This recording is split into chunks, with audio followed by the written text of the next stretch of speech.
Hey everybody, the Lemonade Q2 2024 letter just came out. I've had a chance to read it, digest it. I want to give you my thoughts, my analysis, my breakdown. There's two things from this quarter that we might be concerned about, the market might be concerned about. First thing would be the growth. I got this message from somebody on Twitter. He said, bearish bird's eye view on Q2. Not that he's a bear, but he's giving this perspective. Customers only growing 14% year over year from 31% year over year in Q2 2022 is not disruptive growth from relatively low base. Q3 has a lot to prove from customer, IFP growth, and LTV to CAC efficiency.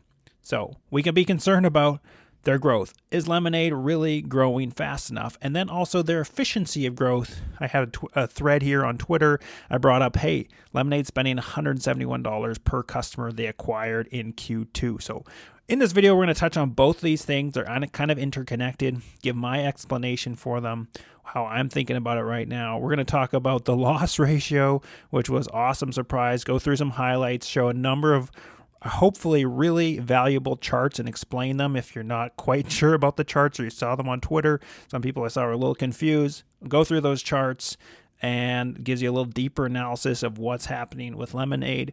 And then finally talk about, hey, what am I doing with the stock? What do I think about this quarter as a whole? So let's dive into it. So let's start with the loss ratio, 79% gross loss ratio. That was one of the first numbers I saw in this letter, and I got very, very excited. I thought, wow, 79% gross loss ratio. That was way lower than I was expecting. And I am super, super thrilled with that result. If you scroll down, if you saw my Q2 preview video, you saw I did some analysis here in my Lemonade model. This model is available to Patreon supporters if you want to support the channel. And in this little analysis here, I did some comparisons about, hey, what percentage of their catastrophic losses are in home? What might the home specific catastrophic loss ratio then be? And how you could then compare that to Progressive and Traveler specific home specific cat loss ratio. So catastrophic losses only in home, and then make that comparison. You can kind of correlate the two and try and predict what Lemonade's might be. But Domian here on Twitter pointed out to me, he said one of the things, because I predicted maybe it would be like a high 80s, 89% loss ratio, gross loss ratio total. He said, I think you underestimated the portion of cat that is relative to home. Tim Bixby said on Q1 call, cat tends to be isolated to our home product. So, which makes sense. It would tend to be that way, but I had it a little lower. I think it was like 80%. But if you bump home, this number here saying, hey, home accounts for, let's say 95% of the cat losses. And then you run the analysis of what your gross loss ratio, X cat is, and then Lemonade's cat loss ratio overall is 17% on the whole book of business. But then if you say home is let's say it's 20% of the book of business now, home loss ratio is 81% in Q2. That's the catastrophic effects on home overall then. Aside from everything else in the business, the whole business may only be 17%, but home is 81%. And if you contrast that to Q2, so we have Q2 this year, Q2 last year, we're at 81%. We're at 95%. That makes sense. And you see that in, I'll go back to my thread here, flip down, the loss ratio is 79%. They kind of explain here in the letter that they're dropping. They've been able to cut back home exposure in the worst catastrophic places. So makes sense. They even say here, this is interesting, they tend to ramp up considerably in the second half of 2024, this non-renewal of certain cat-exposed homeowner policies impacting maybe 20-25 million, which is built into our guidance. I was expecting maybe, I did some my rough math on this. I was like, maybe I said maybe 5 million a quarter of home non-renewals, but I'll have to adjust this more to 10 to 12 million per quarter in both of these on the back half of the year. So that will be for another video when we look more towards Q3, Q4 specifically. But focusing here on Q2, you see that, hey, they've done a really, really good job of cutting down the amount of high cat, high risk policies that you really don't want on your book of business. They've been able to cut those out. They're cash flow positive now. So they're talking about, hey, they're already in Q2 net cash flow positive, and they expect that to continue other than Q4, and they're thinking 1 to 2% dip maybe in their total cash forever before that cash continues to climb. So super positive result there. Of course, net cash flow positive. It helps that they're taking a lot of their customer acquisition costs are being funded by synthetic agent spend. So they're using that to fund that.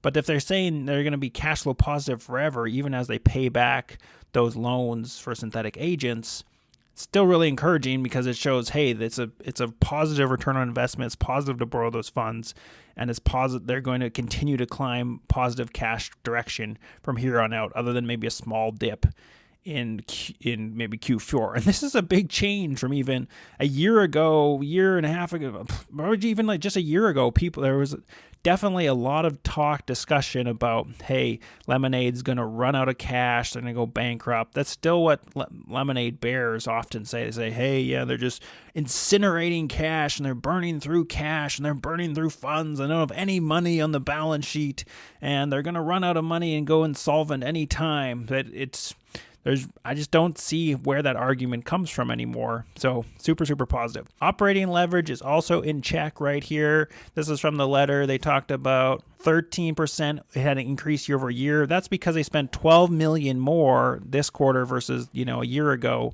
on growth spend, while all other operating expenses were stable. So all their other expenses, other expense, G&A, tech development, they're just flat, which you'll see here as we look at my model as well. But all those expenses are flat, and really only spending then on the investment side of growing the book of business. So super awesome to see. There was bigger section here in the letter on operating leverage. I won't read it all. You can read it yourself.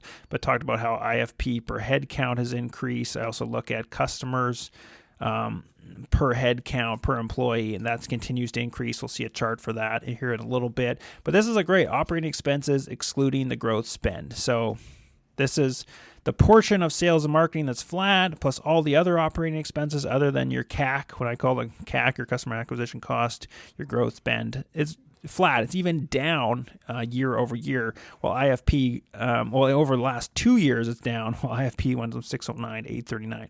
And this trend should really continue as they continue to automate their processes, make things more efficient, and have this operating leverage continue to extend. Another positive thing was they had net investment income of $8.1 million this quarter. This continues to rise as their total cash position rises. Of course, if interest rates change or fluctuate, this could fluctuate over time. I'll find that here though. But you can see quarterly was like 7.6 last quarter, 5.97, 8.1. I'll have to actually probably increase my estimates going forward, because this could be an important part of the story for Lemonade, even in the nearer term and beyond, as their cash, of course, as a cash position grows bigger and bigger. This will continue to grow even if interest rates do fall. Now you could say the guidance, maybe isn't the best, isn't great. That could have been a reason why the stock dropped. So if we look at, this is from the Q1 letter for Q2 and for the full year. Full year was 940 to 944 of in-force premium, and about 155 to 151 loss of adjusted EBITDA. And now for this quarter, after the Q2 letter, here we have its exact same guidance for the year. And typically, Lemonade's been beating the guidance and then increasing the forecast, beating the guidance, increasing their forecast. So the not having any increase is not as exciting as people would hope. And ending the year at 940, people thought, I was sort of thinking they might be closer to $1 billion. So growth, market might feel like, hey, can they really grow? Are they able to grow? Is that a question mark that sort of we need to stick on the company? We came in at $839 million for this quarter, and here was consensus estimates were more like an average of 841. The low was 839, a high 845. 839, so right at the low end of that spectrum. So I think, some fair questions around, can Lemonade grow? Are they growing fast enough? Can they grow? Can they really accelerate and grow if they wanted to, or are they just not able to? Is something that maybe people are asking, and the lower guidance is reflecting some of that. Now, Lemonade always has a history of tending to show lower guidance and then beating that guidance. I still think there's more to the story here. Another thing I brought up is the efficiency of the growth brought this up. They spend an average of $170 per customer acquired. This isn't great. They've had similarly high CAC in quarters of the past. It just means they acquired customers much less efficiency and or competed more in higher IFP products, home and car. And Daniel and Shai, any chance you can comment on this in the call tomorrow, which I really hope they do. I think they probably will. There's probably two main reasons why this 171 is so high, or higher than normal. And if you're wondering how much higher it is than normal, here's a graph of the average customer acquisition cost per quarter. So this one, Q2, quite a bit higher. I mean, Q3 of last year, we were under $100 per customer, and now we're at 170 or whatever it was, 170 something. So we've had some higher ones in the past, even higher than, or similar or higher than Q2 was, but this is high. This is expensive. Actually, there'd be three reasons. Number one is because, hey, they're obviously growing a little more significantly. Like they added 72,000 net customer growth in Q2. This is versus some quarters where there are only 40, 50,000 customers, so less customers.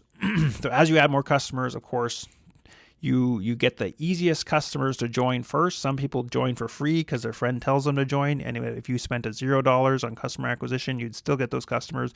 But then every other customer you have to convince gets a little bit harder and a little bit harder to convince and a little more expensive to acquire. So the more you grow, the more expensive your kind of customer acquisition cost could be. That would be reason number one. Reason number two, I think, is because they're more aggressively non-renewing certain cat homeowner policies.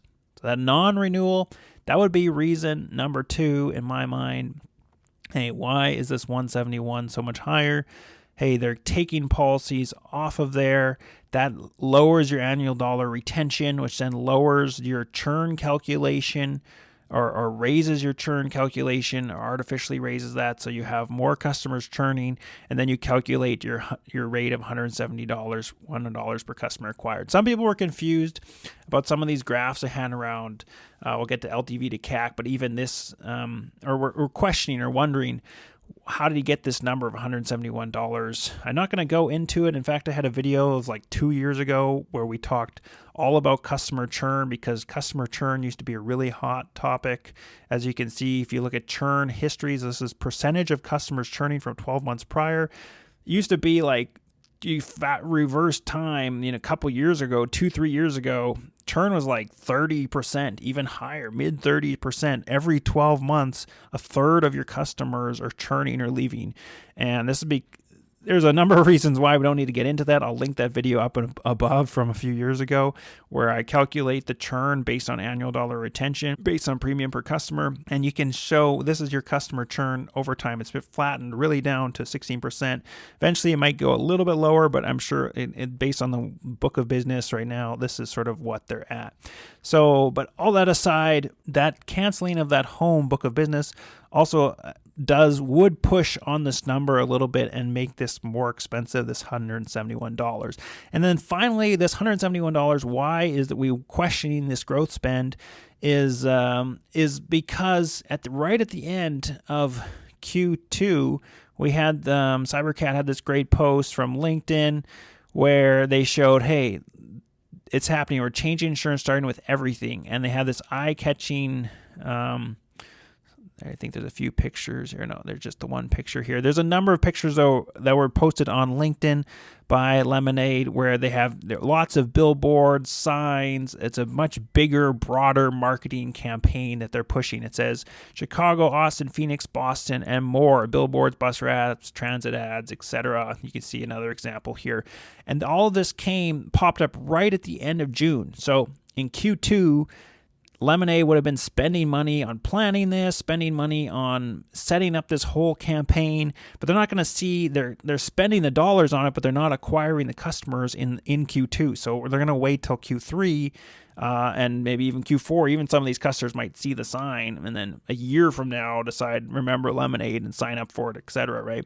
It's a very broad kind of campaign, a little bit harder to measure exactly the results, but it's something they're obviously testing. And if you think about it here, let's see. So what LMND is spending on sales and marketing Like they spent 36, almost 37 million this quarter versus 25 million a year ago, and the CAC spend, the variable spend here, was 25.8 million versus a year ago was 12.5. So more than double the customer acquisition growth spend. But say, for example, like this cell, maybe the 26 million they spent this quarter, maybe they spent 5.8 million of that, or say even 5 million. Say they spent $5 million on this huge campaign. I don't know if that's reasonable. I've never priced out a campaign like this. I don't know what that costs, but I don't know if that's a reasonable amount. But let's just assume or say they spent 5 million on that. Well, if we change this to 20.8 million, say they'd never done that campaign, well, now your customer acquisition cost drops back down to $138 per customer, quite in line with what Q1 was, $136. So nothing outrageous. So I think that this right here, this big campaign that was right at the end of the quarter, was probably the number one reason why we have this $171 per customer. But this number is really important though, because you saw here in this down below in this graph, like if it's way up at $171, it just means they're way less efficient at acquiring customers. And that's fine if those were higher premium customers like home and car customers and they're more valuable customers. Then $170, $200 is still fair. In fact, I've seen examples of legacy companies spending more like $500 to $900 per customer, but they're much more valuable customers because they bring in maybe $2,000 of IFP and right out of the hop, right, on a home policy or car policy. But so in Lemonade's case, yeah, if they're spending $171, but they're getting more premium, that's great, but they're not getting enough premium. So this is a problem if this really stayed up there. But my guess is, especially the timing of this ad campaign has a huge effect, especially them dropping home insurance policies has a huge effect. We'll see for Q3 and Q4 in my model right now. I have $135 per customer over those 2 quarters. I'm going to guess it's more like that, maybe even better. Like Q2 might, it's hard to say because Q3 might even be better. But it's hard to say. Q3 they always have the best sort of most efficient metrics. Like Q3 last year was $80 per customer, insanely efficient. And they even added 77,000 customers that quarter. So they added a lot and they did it really efficiently. And I'm going to wonder Q3 again this year if something like that happens. Now, I expect they're going to add like a huge amount of customers and drop a huge amount of customer acquisition spend because let's see, right now on their customer acquisition spend so far through the year is $45 million, and they expect to spend about $110 million over the remainder of the year. So if say they spend $20 million in Q4, I don't know, maybe they're going to spend more than that. But right now I'm at 109.9 over the year. So this is actually working out really good. So maybe in Q3 I'll do a Q3, Q4 video, of course, later on as we in separate videos, but maybe they're adding several 100,000 people in Q3, like a huge push. And some of the growth trends around Google search trends for Lemonade Insurance would indicate they are really pushing into growth right now. And again, some of what they spend here in Q2 is going to catch up with that and make Q3 more efficient. So I wouldn't put in $171 for Q3 if I was trying to model right now. I don't think that's going to happen. It might be $135. It might even be better than that because some of the expenditure went into this column and it really is helping this column. So maybe in the end, maybe it's going to be $115 per customer, whatever the case might be. We'll have to think about Q3 again in another video. But that's my explanation of this question of mine.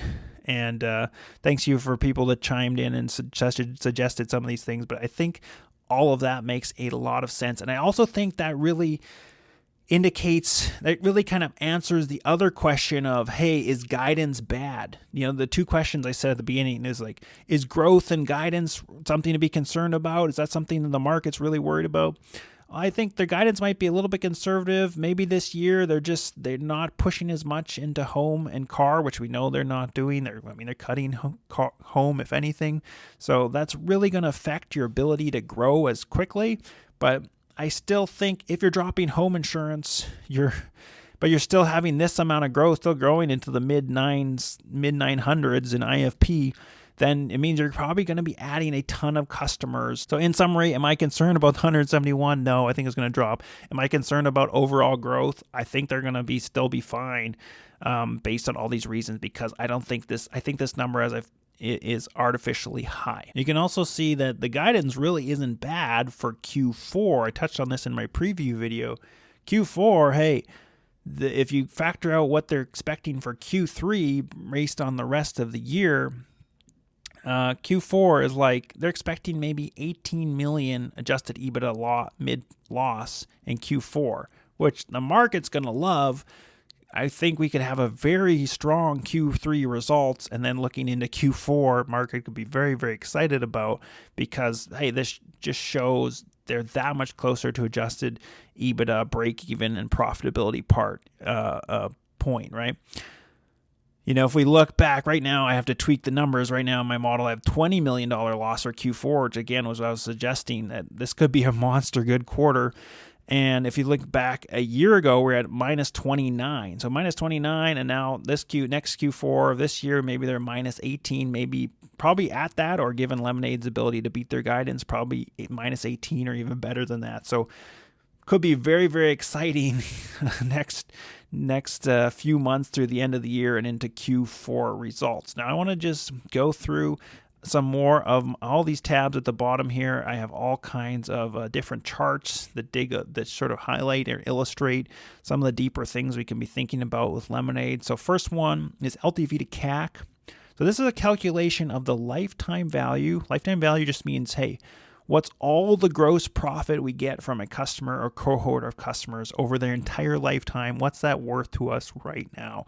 Divided by what are we paying for those customers right now? Some people think LTV is like this mysterious number that Lemonade releases. They don't release it. They talk about it. They measure it themselves. I think in one of their other letters, they talked about approaching like a 4-to-1 or above a 4-to-1 ratio of LTV to CAC, which is very good.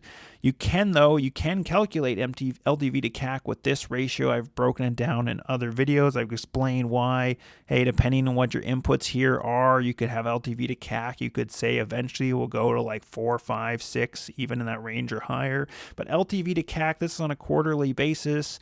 It's been up as high. It was above 4. Unfortunately, this quarter, it dropped to 3.1. Now, why did it drop?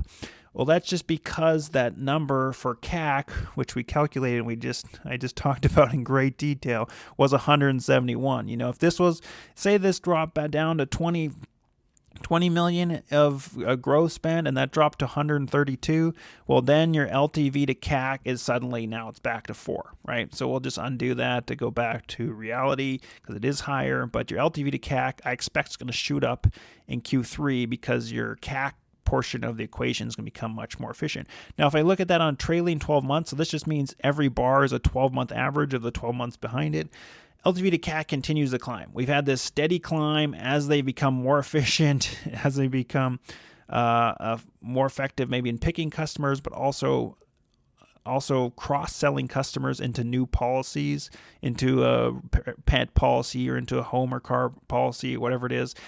LTV to CAC continues to climb. And I think LTV to CAC will go higher as they have more cross-selling, because you're for the same pool of customers, you're paying so much more to get more customers, but the whole bundle of customers is proving your LTV side of the equation stronger and stronger. So I think this will keep rising, and your average will be 4 or 5, even, maybe even above that eventually. But really, really positive sign. Here's your IFP growth, just quarterly basis. You can see this big jump is when they had the Metro Mile acquisition. It's been a little more slower, careful growth. I think the slope of this line over the last, couple years, but eventually I think in 2025 we'll see this sort of change and go on a sharper trajectory upwards as they roll out, especially auto, more aggressively in 2025 and beyond that. Customer count has sort of followed a similar trajectory. Again, I think we'll see a bigger jump in Q3 as that pushes up. This just shows your net customer growth. So I distinguish between customers you're acquiring, which includes,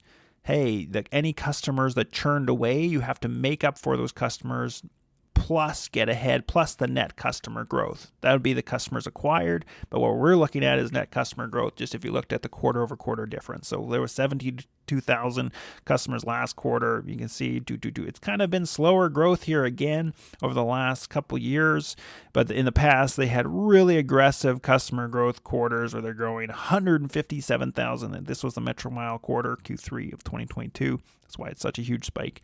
But it's consistently spiking. And Q3, look, you'll see a trend right here. Q3, Q3, Q3, Q3, Q3, Q3, Q2, Q3 is going to be way up. Like Q3 might be off the page here. Like they might just go nuts. You might have 200,000 customers. It might be right up here on Q3, just because they're expecting to spend 110 million on growth. If you think about the odds of where they're spending that growth on customer acquisition spend, hey, they're going to have to acquire customers. They will be acquiring customers with that. So you should see a ton of growth in Q3 from customer basis. This is adjusted EBITDA on a trailing 12 months. So again, each one of these is a 12-month average to make it a little bit more of a smoother line. And you can see the trend, obviously. They even forecast back here in 2022. I think it was 2022 Q3. They said it's going to be peak losses. And losses have been shrinking ever since. And yeah, back then, again, that was the argument. Yo, Lemonade's going to go bankrupt. They don't have any chance. They'll never see profitability. They're never going to make a dime. They're going to waste all their money and incinerate their cash. But now we continue to move shrinking losses towards profitability. Super exciting to see. And if you look at a graph of adjusted EBITDA, gross earned premium, extended out a few years into the future of what I at least have in my model right now, you can see the ratio of that and the trend line. You're starting to hit sometime 2025. The trend line intersects 2026. The end of it is when we should start to see that break-even point of adjusted EBITDA. That's why, hey, if the market doesn't react later, Q3, Q4 results from this year, I really think for adjusted EBITDA break-even later, 2025 is when we'll see that. Customer churn, we talked about that. So 12 months prior, we're at 16% of customers are churning. Again, some people were kind of confused by this of like, hey, that's a significant amount of customers. You have 2 million customers and if you're churning, say, even 15% of those customers away, that's 300,000 customers over a 12-month basis. That's 75,000 customers per quarter. Lemonade, we just saw they only gained about 70,000 customers this quarter.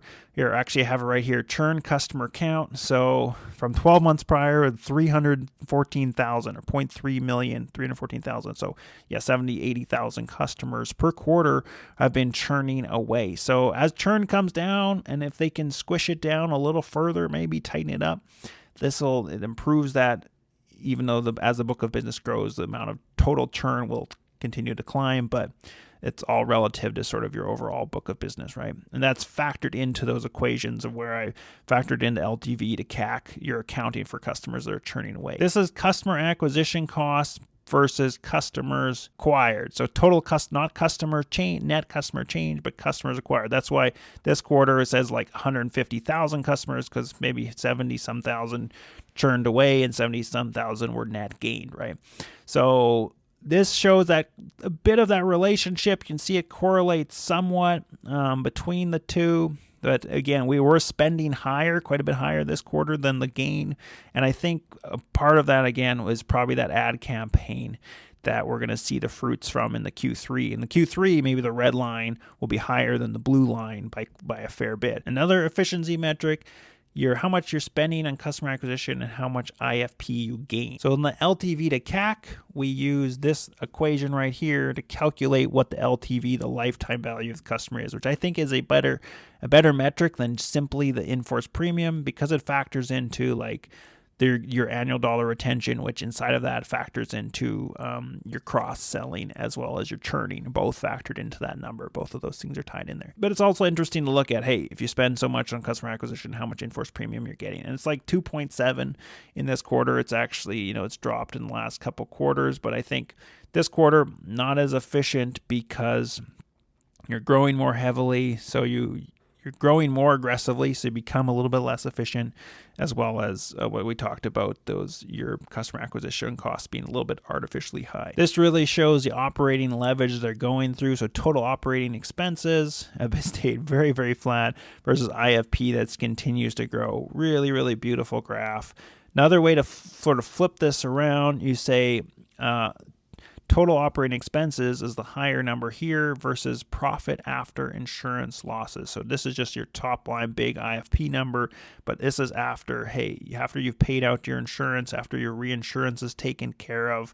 Where are you going? Well, you see the blue line continues to climb, while the red line, your total operating expenses, have been relatively flat. And these operating expenses are also including your customer, your CAC spend, right? Your growth spend. So that's going to ramp this bar up in Q3 as they spend a lot of growth, but you're paying dividends later. That LTV to CAC should be 3 or 4 or higher, and you're going to get that back in your profits after insurance losses. They touched on this in the letter that the in-force premium per employee continues to climb. We're now $693,000 per employee. This continues to climb. So as it become more and more efficient and scale, we should see this just keep rising. And customers per employee also continues to climb. Was at 1744 last quarter. We're at 1791. Used to be higher back in the day. I think that's because they were a simpler book of business. They really only had renters.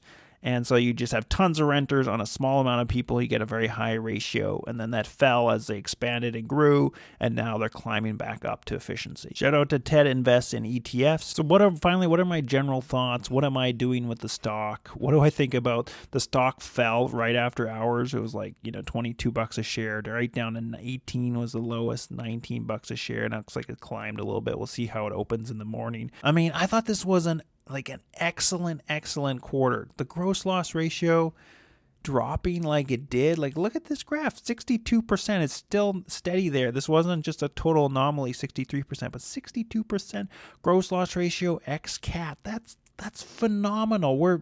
It looks like we're really finally approaching a loss ratio that's going to be like 75% or less.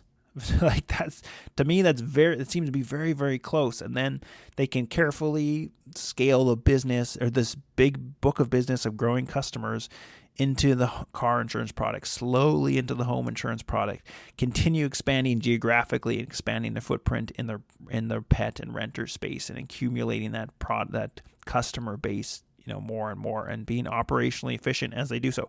They do all those things, man. I think it's going to be, I'm just excited for the future. I think this 171, I have really good explanations on. I hope they give an answer on the call tomorrow. But to me, this just smells like opportunity. The stock that continues to execute, and it continues to fall. It's like, that is the perfect storm. Let's see if I can find it here really quick. Yes, this was one of the best stocks, best comments on my channel. It said, "God of stocks, I beg to giveth more time to accumulate lemonade." And then this was in response to Neil talking about, "I sincerely hope that the market does get scared off by this quarter, and we have more time to accumulate as they execute further." And this is exactly in line with, the GOAT, one of the GOATs of investing, Peter Lynch, said there's 100% correlation between what happens to the company and what happens to the stock. The trick is, it doesn't happen over a week or even 6 to 9 months. That's terrific. Sometimes fundamentals get better and the stock goes down. That's what you're looking for. And then to me, that's what Lemonade is. It's like, it's super misunderstood. People not caring, people not looking very in depth whatsoever. So it just smells like opportunity. I know I will be, if this is at like $19, I'll be selling some other assets and buying some more tomorrow morning. That would definitely be my plan. But nothing on this channel is financial advice. And I'll leave you with, let's look at the valuation model finally. So this little valuation tab in my model, again, this is available to Patreon supporters. If you want to support the channel, that's super awesome. And I'll try to be continuing to add more value to my Patreon supporters over time as I can have time to do that. But if we plug in a few inputs here of like, let's just say out into the future, gross loss ratios say they get to average of 75%. In-force premium, it's $839 now. Operating expenses, excluding CAC, is say around $370. These are sort of rough numbers. Don't have to be super to the decimal point precise. But say they can grow IFP. Let's say the IFP really struggles and they grow 22% per year. All right, and they're $370 now, but say their operating expenses ex CAC, so without the CAC, they've actually, over the last 2 years, this value has dropped. You could say it's like minus 3%, right? You could say it's something like that, but let's just say it's 3% growth. And say IFP to CAC is only 3. I think this will go to 4. It's approaching 4 if you look at the trailing 12 months graph that we looked at, but we'll just put in 3. Annual dollar retention 88, 70 million shares, diluting 1% a year, discount rate of 10% per year on the value back to today. Present value, if you look out to the future, if you look out, say in 2030 to 2039, it's a PE of 54 when they're growing faster, and then they still have it slowing way down to 2015 and different market caps and out into the future, and then discounting that back now into today. You get a present value of like $75 a share, depending on which year you're looking at. Could be less if you're looking at one of these earlier years, but maybe you say the value in those years should be higher. So would it work out to, $70 something a share? And these are, I think, pretty conservative. I really think this number should be more like 4.5. Then suddenly your current value is more like over $100 a share. That's with a 10% discount rate. Let's say you make that 8%. Well, now you're up to like $130, $40 a share is what you're saying. You could buy shares for $139 a share right now and still make 8% a year, for the next 10 years. Still a decent return over the next 10 years. Let's just change that back to 10. And say IFP can grow a little bit faster, say 25%. Well, now you're saying, and maybe you're worth more like $195 to like $150 a share would be a present value, a fair present value for them. So it's somewhere in that range, really, in my mind, very justifiable of what the stock should be. So if the stock market wants to drop and sell us shares at 19, 18, then I am thankful and I'm going to be buying. But I love to hear what you guys think. I'm going to be very curious to hear how the call goes tomorrow and what all gets shared. I'm looking forward to that. Thank you so much for watching. And remember, it's in the bag.